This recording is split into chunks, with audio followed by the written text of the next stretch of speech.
Web Shipbroker, shipping education on the web.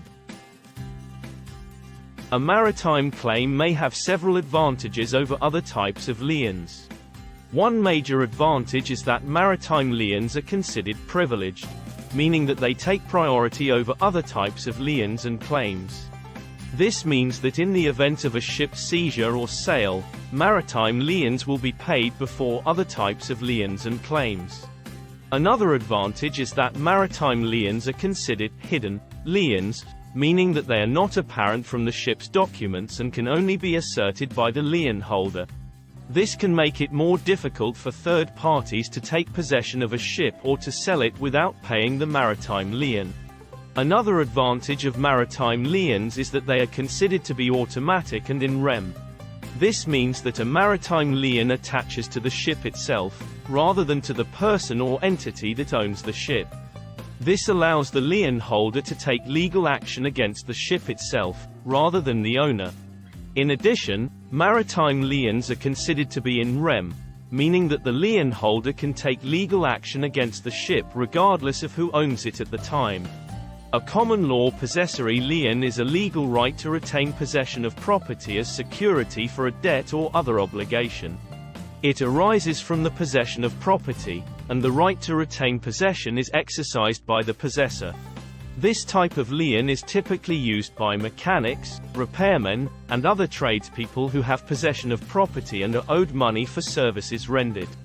On the other hand, equitable lien is a court-created lien that gives a lien holder the right to retain possession of property as security for a debt or other obligation, but it arises from a legal or equitable principle rather than from possession of the property. It is not automatic, but it is only granted by a court on the basis of fairness. This type of lien is typically used in situations where a person has provided labor or materials to improve property, but has not yet been paid for their services.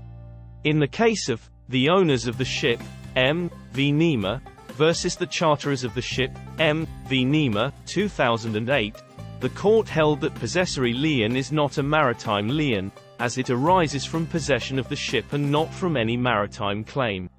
This means that a possessory lien would not have the same privileged status as a maritime lien.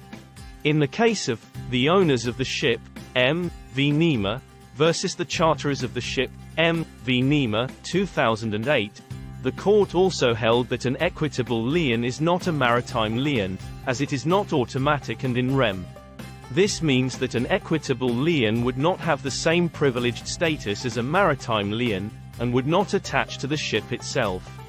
In conclusion, maritime liens have several advantages over other types of liens, including privileged status, hidden nature, and automatic and in rem nature.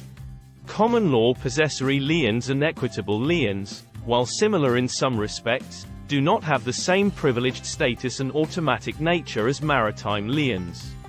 It is important for parties involved in maritime disputes to understand the distinction between these different types of liens in order to effectively assert and protect their rights. Thanks for watching.